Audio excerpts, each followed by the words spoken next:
In this video, we'll discuss how to decrease the latency of the MIDI instrument without using any external sound driver. When connecting a MIDI device to the computer, it's practically impossible to be able to record in real time on the Sibelius without changing some settings. It is worth noting here that if your MIDI device is a little older and needs a MIDI USB converter cable, perhaps these settings are still not enough for you to be able to record in real time. Many MIDI device users have the ASIO sound driver. This driver allows you to configure the latency, that is, the delay of the MIDI instrument in relation to the computer's response. However, whenever we use this driver, we interrupt the flow of other sounds from the computer. So, this way of decreasing latency is widely used in MIDI recording platforms, the famous DAWs, and not exactly in Sibelius, because we often need to hear the sounds of other software when working with transcripts, for example. After checking that your device is properly connected to power and the computer, make sure that the operating system has detected the device. To do this, go to the Device Manager and look for it.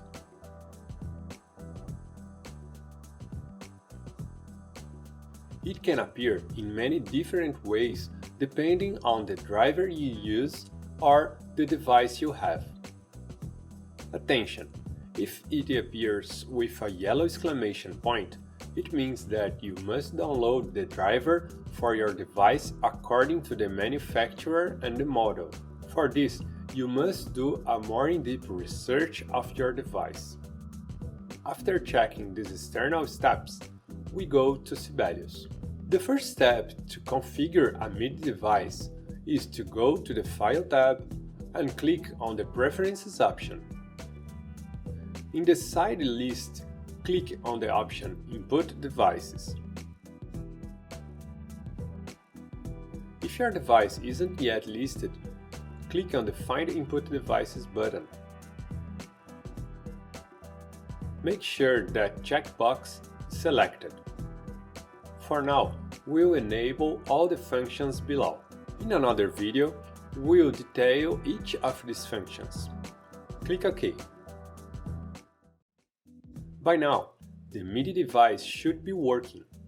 Let's test it by writing something.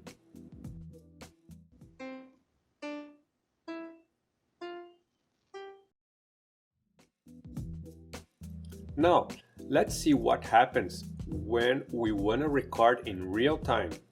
In the Play tab, uncheck the options for live playback and live tempo. Click on the Record button and record something simple.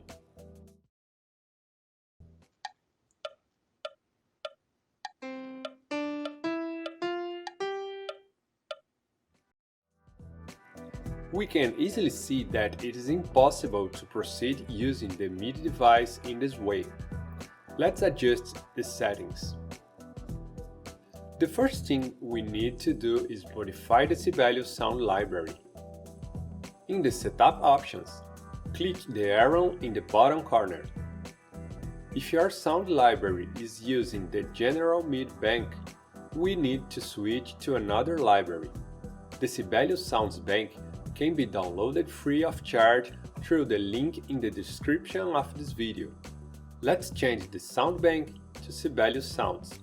Next, we'll click on the Audio Engine Options button, and on the Interface option, check if you are using the primary sound driver. Below, we'll choose the lowest number for the buffer size and the highest number for the sample rate. We can see the latency value decrease as we apply these values. The lower the latency, the shorter the delay. We closed the two windows. Now let's test it again.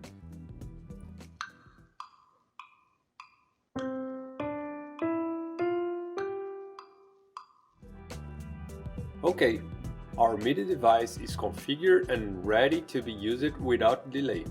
This was introductory video on the subject. Many configurations still need to be addressed to improve the use of the MIDI device in Sibelius. Wait for our next content. Good job to everyone!